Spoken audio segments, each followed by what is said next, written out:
봉독 시편 121편 1절에서 8절 말씀입니다. 내가 산을 향하여 눈을 들리라. 나의 도움이 어디서 올까? 나의 도움은 천지를 지으신 여호와에게서로다. 여호와께서 너를 실족하지 아니하게 하시며 너를 지키시는 이가 졸지 아니하시리로다. 이스라엘을 지키시는 이는 졸지도 아니하시고 주무시지도 아니하시도다. 여호와는 너를 지키시는 이시라. 여호와께서 내 오른쪽에서 내 그늘이 되시나니 낮의 해가 너를 상하게 하지 아니하며 밤의 달도 너를 해치지 아니하리로다. 여호와께서 너를 지켜 모든 환난을 면하게 하시며 또 내 영혼을 지키시리로다. 여호와께서 너희 출입을 지금부터 영원까지 지키시리로다. 이는 살아계신 하나님의 말씀입니다. 아멘. 주님을 찬양합니다. 아멘. 지난주에 행사가 많다 보니까 기도자도 못 알려드리고 성경 봉독자도 알려드리지 못해서 제가 다 원맨쇼를 합니다. 오늘 말씀에 은혜 많이 받으시기를 바랍니다. 자, 우리 설교 제목을 크게 한번 같이 읽어볼까요? 나를 도와주시는 하나님. 아멘. 여러분들께서는 하나님께서 여러분들을 도와주신다고 믿으십니까? 하나님께서 여러분을 지금도 도우시고 내가 기도할 때마다 도우시고 인도하신다 생각하십니까? 아멘. 우리나라 속담에 10사람이 한 사람 도둑을 감당하지 못한다라는 말이 있습니다. 10사람이 한 사람의 도둑을 지키지 못합니다. 도둑이 들으려고 마음만 먹으면 10사람이 지키고 있어도 도둑은 뚫고 들어옵니다. 왜 이런 말씀을 드리냐면 우리가 강하고 지혜롭고 단단하고 한 것 같지만 도둑 한 명이 들어오려고 하면 뚫릴 수밖에 없는 게 저희들입니다. 강한 것 같지만 연약한 부분이 있고 완전한 것 같지만 부족한 부분이 우리에게 있습니다. 그렇기 때문에 우리는 홀로 살 수가 없고 그렇기 때문에 많은 사람의 도움을 얻어야 합니다. 여러분의 삶에서 누가 여러분을 도우려고 한다면, 내가 어려운 때에 누가 나를 돕겠다고 나선다면 그 사람 얼마나 귀하고 얼마나 감사하겠습니까? 나 그 사람 절대로 못 잊어. 내가 어려울 때 그 사람은 나를 도왔어. 정말 고마운 사람이야. 여러분, 그런 사람 여러분의 인생길에 한 명이라도 있지 않았습니까? 이제 여러분이 그런 사람이 되시기를 바랍니다. 여러분이 누가 어려운가, 누가 힘든가 찾아봐서 여러분이 그 자리에 서서 그를 돕는 그런 사람이 되시기를 바랍니다. 오늘 시편 시인의 고백이 무엇입니까? 시편 121편 1절에서 8절까지인데 먼저 1절에서 2절까지 한번 같이 읽어봅니다. 내가 산을 향하여 눈을 들리라.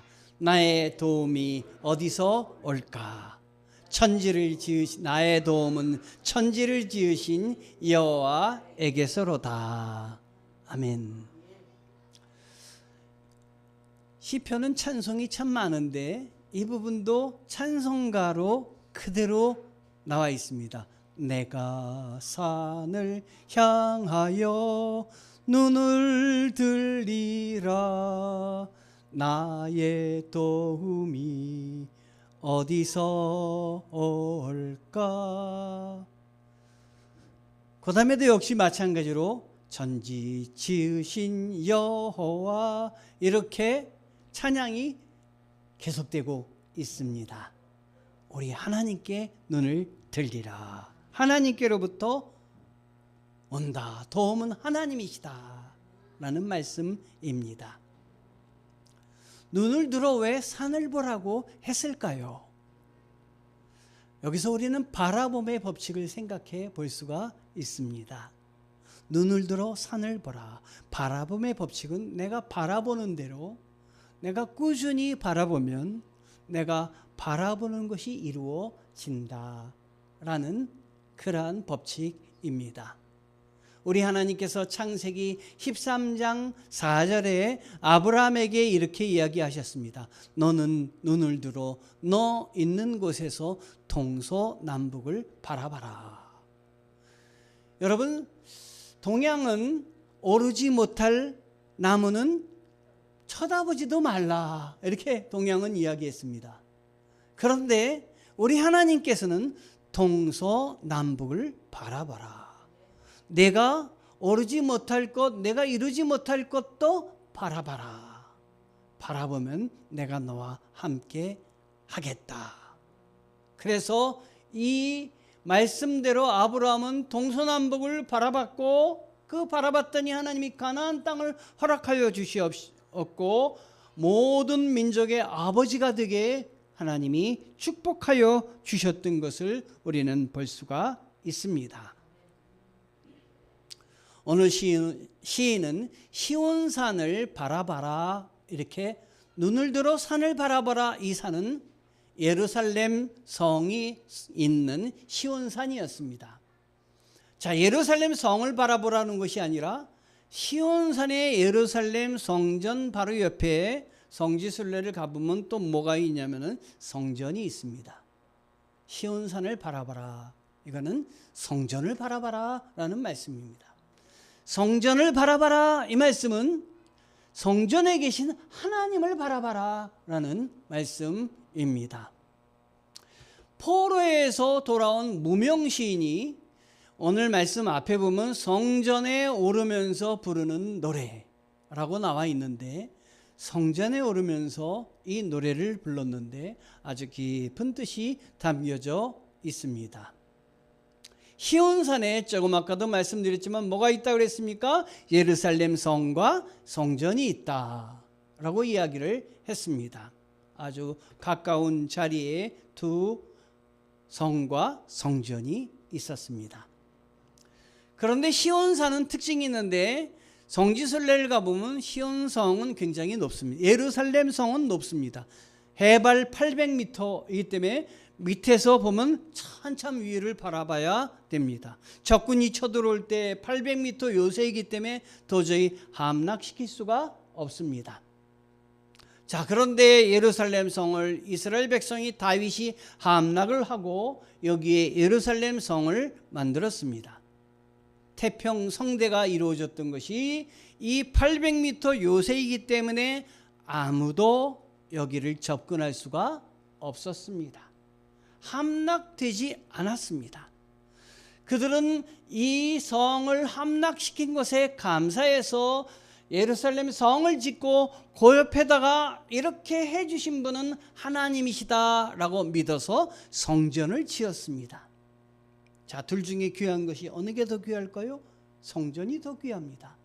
왜냐하면 하나님이 이 함락시킬 수 없는 예루살렘 성 함락시키셔서 우리의 수도로 삼고 여기에 우리 도읍지를 정하고 우리가 여기 살게 해 주셨다. 그들은 예루살렘 성에서 옆에 있는 성전으로 자주 가서 예배를 드리고 하나님께 영광을 돌렸습니다. 그런데 시간이 변했습니다. 쳐들어오는 나라도 없습니다. 태평성대입니다. 이 예루살렘 성은 도저히 함락될 수가 없는 것이다 스스로들 생각해왔고, 이 예루살렘 성을 함락시키시고 인도하신 하나님은 점점점 잊혀져 가고 있었습니다. 그래서 예루살렘 성이 옆에 있는 성전이 가까이 있었지만 발길을 점점 끊게 되었습니다. 그리고 하나님을 섬기고 하나님께 영광 돌리는 대신 나를 높이고 내가 하는 일을 자랑하고 나의 인맥을 생각하고 그리고 나를 더 높이는 일들을 이제는 하나님 없이도 내가 살 수 있다고 생각하기 노력까지 하게 된 이스라엘 백성들입니다. 성전을 보지 않았다는 것, 하나님이 보이지 않았다고 하는 것입니다.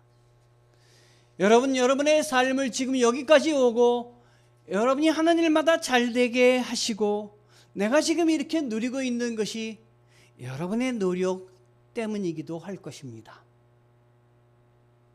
그러나 내가 노력한 것 이전에 나를 세우시고 나를 높이시고 내가 하는 일마다 잘되게 하시는 분이 하나님이시라는 것 잊어서는 안 됩니다. 성전을 보지 않았다는 건 하나님을 보지 않았다고 하는 것입니다. 하나님을 보지 않는 사람 되지 않기를 원합니다. 하나님의 은혜를 더 이상 기억하지 않았다고 하는 것입니다. 이것은 하나님 외에도 내가 붙잡을 것이 너무도 많다. 하나님 아니더라도 내가 도움을 얻을 수 있는 것이 너무도 많다. 이렇게 생각하기 때문에 하나님을 찾지 않는 것입니다. 사람들 앞에 내 친구가 이런 사람이야 자랑합니다. 나는 이런 학교에 나왔어. 나는 저금이 얼마나 많은지 알아? 내가 한 번 나가면 사람들이 얼마나 내 주위에 몰려드는지 알아? 친구와 학연과 돈과 인맥이 하나님을 가리웠습니다. 하나님이 점점 보이지 않게 되었습니다. 그런데요, 놀라운 일이 벌어졌습니다. 예루살렘 성에 파멸이 왔던 것입니다. 그렇게 파괴되지 않겠다고 천의 요새라고 생각했던 그 어느 사람도 무너뜨릴 수 없다고 생각한 이 예루살렘 성이 무너진 것입니다. 철저하게 무참하게도 더 강한 민족이 와서 바벨론이라는 민족이 파괴시켰습니다. 파괴된 것뿐만 아니라 내가 잡고 있는 것이 다 이 세상 끝까지 이어지리라고 생각했는데 모두 다 뺏겼습니다. 가정도 무너졌고 나라도 무너졌고 그리고 포로로 잡혀갔습니다. 성도 갈아야 되고 이름도 갈아야 되고 어려운 상황이 계속되는 가운데 하나님을 다시 바라보게 되었습니다. 여러분, 어떻게 보면 내가 가지고 있는 것이 다 무너지고 없어지는 것이 우리에게는 비참한 것이지만 하나님을 기억하지 않고 그렇게 됐다면 하나님이 축복인지 모릅니다. 왜냐하면 내가 하는 일이 안 될 수 있다는 것을 깨달았고 그리고 내가 붙잡고 있는 것보다 더 귀한 분이 하나님이라는 사실을 알게 되었다면 참 축복이 아닐 수가 없습니다. 그래서 사도 바울은 내가 약한 그때 오히려 나는 강합니다.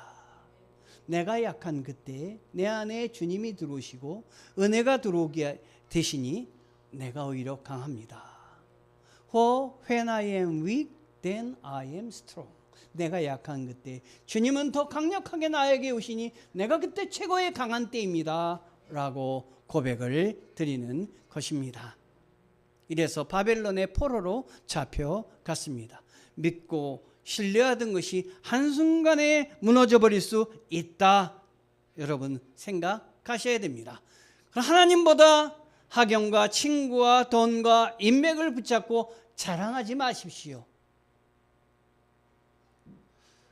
우리 하나님은 내가 어느 때 나를 선택하셨냐면 오늘 기도 때도 잠깐 제가 말씀드렸지만 내가 경건할 때, 내가 완전할 때, 내가 돈이 많을 때, 완벽하게 나를 세울 때 나를 택하신 것이 아닙니다.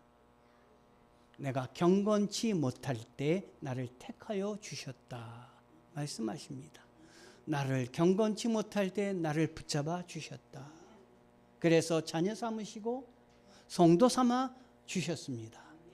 그러니 나를 자랑할 것이 아니라 자랑할 자는 주님을 자랑해야 되는데 이 사람들이 포로에 잡혀가서 그때서야 주님을 바라보게 되었고, 그래도 감사한 것은 그때라도 주님을 바라보게 된 것이 얼마나 감사한 일인지 모릅니다.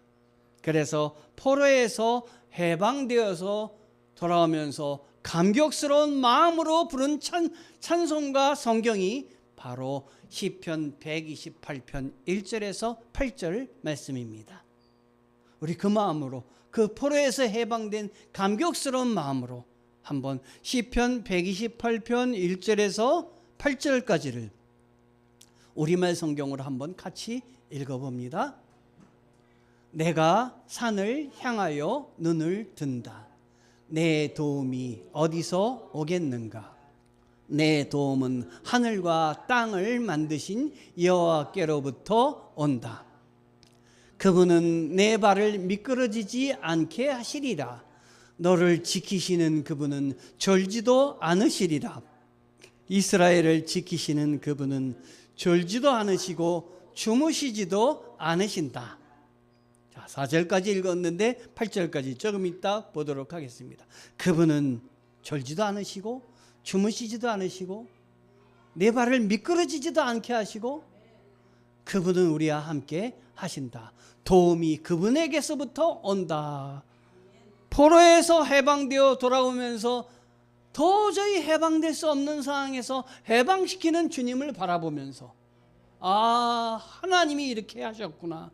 하나님이 살아계시구나. 내가 하나님을 잊고 살았구나. 성전을 다시 감격스러운 마음으로 성전을 올라가면서 하나님이십니다. 고백하고 있는 것입니다. 4절부터 5절부터 8절까지 또 읽어보겠습니다. 여호와는 너를 지켜주시는 분이시니 여호와께서 내 오른손에 그늘이 되신다. 낮의 해도 밤의 달도 너를 해치지 못하리라.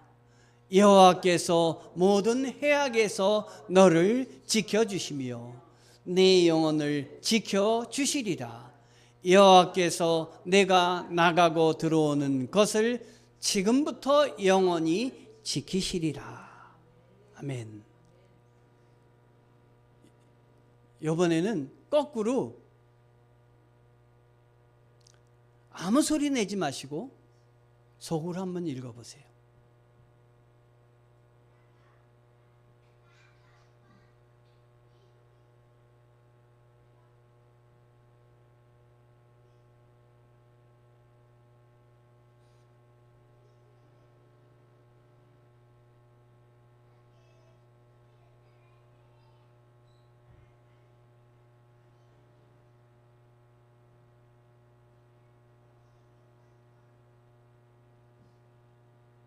여호와께서 내가 나가고 들어오는 것을 지금부터 영원히 지키시리라. 아멘. 요 짧은 말씀 중에요, 도움을 주신다는 말이 2번이나 나옵니다. 여호와께서 지키신다 6번 나옵니다. 상하게 아니하시며 1번 나옵니다. 해치지 아니하리라 1번 나옵니다. 하나님이 도와주십니다. 유태영이라는 어린 소년이 있었습니다. 전북 임실에서 태어나서 자라나다가 13살에 서울로 올라왔습니다. 서울로 올라와서 온갖 굳은 일을 다 했습니다. 매일매일 구두도 닦으면서 학교 다니면서 구두 닦으면서 학교를 다녔습니다. 너무나 가난했습니다. 그런데 교회 나가서 말씀 들었는데 내게 능력 주시는 자 안에서 내가 모든 것을 할 수 있느니라. 그리고 아브라함에게 주셨던 동서남북을 바라봐라. 내 땅이 되게 해주겠다. 이 말씀을 딱 들었습니다. 그래서 이 유태영이라는 이분이 바라봄의 법칙을 하게 되었습니다. 바라봐야 되겠다. 내가 원하는 걸 바라봐야 되겠다. 뭘 바라볼까? 그런데 누가 유학 얘기를 했습니다. 유학이 뭔지 알지도 못하면서 유학 가게 해달라고 하나님 앞에 기도를 하기 시작을 했습니다. 몇 년을 기도했냐면 자그만치 13년을 기도를 했습니다. 바라봤습니다. 기도하다가 어느 날 어디로 유학을 갈까 이렇게 생각을 했습니다. 그런데 농촌에서 태어나서 농촌의 앞날을 생각하는 이 유태영이라는 학생은 농촌에 대해서 연구를 하려면 덴마크로 가야 되겠다 이 생각을 하고, 덴마크에 누가 나를 도울까 생각을 하다가 영어로 편지를 썼습니다. 난 이렇게 공부하고 싶고 이렇게 하고 싶고 난 돈이 하나도 없는데 유학을 가고 싶습니다. 그리고 편지를 띄웠습니다. 누구한테 띄웠을까요? 이 나라 최고 국왕에게 띄워야 되겠다. 국왕에게 편지를 띄웠습니다. 그리고 이렇게 생각했습니다. 하나님이 함께 하시면 안 될 일도 되고 하나님이 함께 하시지 않으면 안 된다. 내가 되겠다고 생각하는 일도 안 된다. 편지를 덴마크 국왕에게 띄웠습니다. 배포도 대단하지 않습니까? 답장이 왔을까요? 안 왔을까요? 답장이 왔습니다. 국왕 비서실장에게로부터 답장이 왔습니다. 그리고 그 밑에 항공권, 왕복 항공권을 보내주었습니다. 네가 와서 공부하고 돌아가고 싶을 때 얼마든지 돌아가라. 초청을 받고 그리고 무료로 덴마크에 가가지고 공부할 수 있게 되었습니다. 덴마크에서 공부하고 또 예루살렘에서 히브리 대학에 가서 공부하고 박사학위를 받고 한국에 돌아와서 건국대학교 교수가 되었습니다. 그리고 이 사람이 우리나라에 무슨 운동을 시작했는데 그 운동이 무엇인지 아십니까? 새마을 운동을 시작을 했습니다. 이 새마을 운동이 우리나라를 그렇게 변화시켜 우리나라를 이렇게 발전시키고 우리 마음을 바꿔주지 않았습니까? 이 기저에는 뭐가 있습니까? 바라봄의 법칙이 있습니다. 바라보면 축복을 주리라. 그런데 이 사람이 기독교와 전혀 상관없는 사람이 아니라 하나님을 믿는 사람인데 하나님을 바라보면서 나를 지키신다, 상하게 아니하신다, 해하지 않으신다, 하나님이 나를 도우신다, 믿음을 가지고 바라봤습니다. 바라보고 바라봤더니 그의 길이 열렸습니다. 여러분, 얼씨구 절씨구 지하자 좋다 이런 말 들어보셨죠? 흥이 나면 얼씨구 절씨구 지하자 좋다. 거렁뱅이들이 다니면서 이런 그 노래를 부르는 이야기입니다. 근데 우리가 이 뜻은 잘 모를 때가 많아요. 얼씨구, 서자들입니다. 서자의 시. 절씨구, 절간, 스님의 자녀들. 어떤 사람들입니까? 서자나 스님의 자녀 다 무시받던 사람들 아닙니까? 지화자. 지화자는 원래 지화자가 아니라 한자를 보여드리면 얼씨구, 절씨구, 절의 자녀들, 지하자, 지하에 있는 죽은 사람들의 시, 이런 사람들이 구한다. 어려울 때는 이런 사람들의 그 자녀도 귀하다라는 말씀인데요. 이 말씀이 가만히 생각하니까 우리 성경 말씀하고 비슷한 것 같아요. 여러분, 성경에 예수님의 족보에 5명의 여인이 나옵니다. 자, 첫 번째 여인이 누가 있습니까? 다말이 있습니다. 다말은 결혼할 수 없는데 자녀들이 다 남편이 죽고 그래서 몰래 꾸며가지고 자기의 시아버지와 결혼을 하룻밤을 지내고 자녀를 낳은 다말입니다. 룻이 있습니다. 룻은 이방 여인 모압인데 그가 그 어머니 나오미를 따라오면서 어머니의 나라, 나의 나라가 되고 어머니의 하나님이 나의 하나님이 될 것입니다. 그리고 따라 나섰습니다. 과부로 끝날 수밖에 없는 그가 이스라엘 백성이 되었습니다. 그리고 그의 후대에서 예수님이 태어났습니다. 라합 여리고의 기생인데 그가 그 하나님의 백성들을 환대해서 하나님의 나라 이스라엘 백성으로 들어왔습니다. 우리아의 아내 밧세바, 다른 나라의 그 장수가 이스라엘에 편입해서 나가서 싸우는데 다윗의 마음에 들어서, 물론 그렇게 아름다운 일은 아니지만 그래도 그의 자손에서 솔로몬이라는 왕이 나왔습니다. 마지막 여인은 마리아인데 마리아만 빼고는 나머지 사람들은 다 형편없는 사람들이었습니다. 그런데 하나님이 들어 사용하여 주셨습니다. 그래서 하나님의 백성 삼아주시고 하나님이 도와주셔서 예수 그리스도의 조상의 계보에 들어가는 영광스러운 여인이 되었던 것입니다. 얼마나 많이 공부했는가, 내가 학교를 어디 나왔는가, 내가 얼마나 부자인가, 이런 건 다 상관없습니다. 나는 주님만 바라봅니다. 나는 주님만을 사모합니다. 주님이 나를 도와주시옵소서. 주님이 나를 붙들고 있습니다. 나와 함께하여 주십니다. 주님께서 너의 출입을 지금부터 영원토록 지켜주시리라. 여러분의 사업과 여러분의 가정과 여러분의 출입을 주님이 지켜주십니다. 우리는 내가 나를 지킨다고 생각해서 믿을 사람은 나밖에 없다, 외로운 삶을 살아가는 사람도 있습니다. 아닙니다. 주님이 나를 지키십니다. 주님이 나를 동행하십니다. 위기의 때 나의 어리석음을 깨닫습니다. 내가 나를 지키지 못했구나. 이때 여러분 눈을 들어 산을 바라봐야 됩니다. 우리가 바라볼 산은 시온산입니다. 우리가 바라볼 산에 여호와 하나님이 계십니다. 우리 가족들이 모이면 찬송을 445장을 찬송했어요. 예전부터. 445장 찬송을 부르면서 이유를 몰랐어요.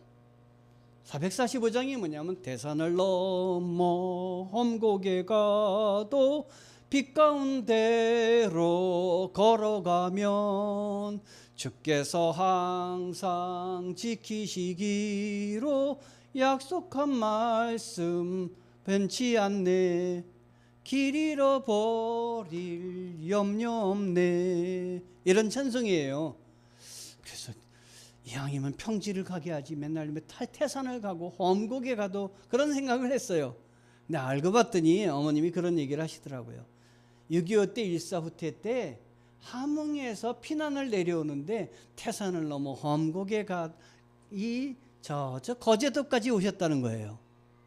우리 이모님하고 두 분이 이야기를 하시다가 우리 어머님이, 야, 내가 너를 12살 때인가 13살 때 내가 너를 함흥에서부터 거기까지 업고 왔어. 저희 이모님이 뭐라 하시냐면, 그러면 꼭 얘기하세요. 언니가 거제도에 도착하자마자 나를 그냥 내팽개쳤어. 그 어린 나이에 그냥 그 무거운 어린 애들을 업고 왔으니 얼마나 힘들었겠어요. 가만히 생각하면 우리 외조부님과 외조모님께서 왜 어린 나이에 그렇게 업게 했을까? 그분들은 더 많은 짐을 갖고 오셨겠죠. 그러니까 그 어린아이는 어린아이에게 맡긴 거예요. 저희 작은 막내 삼촌은 길을 잃어버렸대요. 그때 그래 찾느라고 고생했다고 그러더라고요. 태산을 넘어 험곡에 가도 빛 가운데로 걸어가면 나를 도우시는 하나님이 나와 함께 하신다. 잊지 말아라, 기억해라. 너 하나님만 바라봐라. 뭘 바라보고 사느냐? 우리 주님이 우리에게 주시는 말씀입니다. 인정하셔야 돼요. 맞습니다. 맞습니다. 하나님 맞습니다. 뭘 잘못했을 때 야단치는 방법이 한국과 미국이 달라요. 한국의 초등학교는 막 선생님이 야단치면 학생들 어떻게 하고 있습니까? 고개를 숙이고 있어요. 미국의 초등학교에서 선생님들이 막 야단치면요, 학생들은 고개 숙이고 있으면 반항하는 거래요. 그래서 학생들은 선생님이 야단치면 고개를 딱 들고 선생님을 바라보면서 예스, 예스, 예스 이래야 된대요. 그런데 거꾸로 문화가 다른데 한국 학생이 선생님이 야단치는데 고개를 팍팍 들고 그러면 이건 뭐 하는 겁니까? 반항도 이리저리 반항이 아닙니다. 고개를 숙이든 고개를 들든 지금 뭘 하는 두 글자가 기억납니다. 인정. 나의 죄를 인정. 내가 잘못했다는 걸 인정하는 거예요. 이 시간 내가 하늘을 바라보지 않았습니다. 주님을 바라보지 않았습니다. 라고 생각하시거든 고개를 드시든 고개를 숙이시든 마음속으로 주님 인정합니다. 내가 주님을 붙잡겠습니다. 이제는 다른 데 돌아보지 않겠습니다. 이사야서 43장 1절에서 3절 같이 읽어봅니다.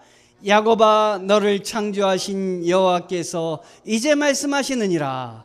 이스라엘아 너를 조성하시는 자가 이제 말씀하시느니라. 너는 두려워 말라. 내가 너를 구속하였고 내가 너를 지명하여 불렀나니 너는 내 것이라. 내가 물 가운데로 지날 때 내가 함께할 것이라. 강을 건널 때 물이 너를 침몰치 못할 것이며 내가 불 가운데로 행할 때 타지도 아니할 것이요 불꽃이 너를 사르지도 못하리라. 여러분을 향한 하나님의 말씀입니다. 아멘. 이 말씀 같이 읽고 마치겠습니다. 참새 한 마리도 너희 아버지께서 허락하시지 않으시면 땅에 떨어지지 않는다. 아버지께서는 너희 머리카락까지 낱낱이 다 세어 두셨다. 그러니 두려워하지 마라. 너희는 수많은 참새보다 훨씬 더 귀하다. 아멘. 오늘 설교 제목이 무엇이라고요? 나를 도와주시는 하나님. 하나님이 곳곳에서 나를 도와주시는 줄 잊지 마시기 바랍니다. 하나님 감사합니다. 나를 도와주시는 하나님. 내가 성전을 예루살렘 성 옆에 두고도 찾지 않았습니다.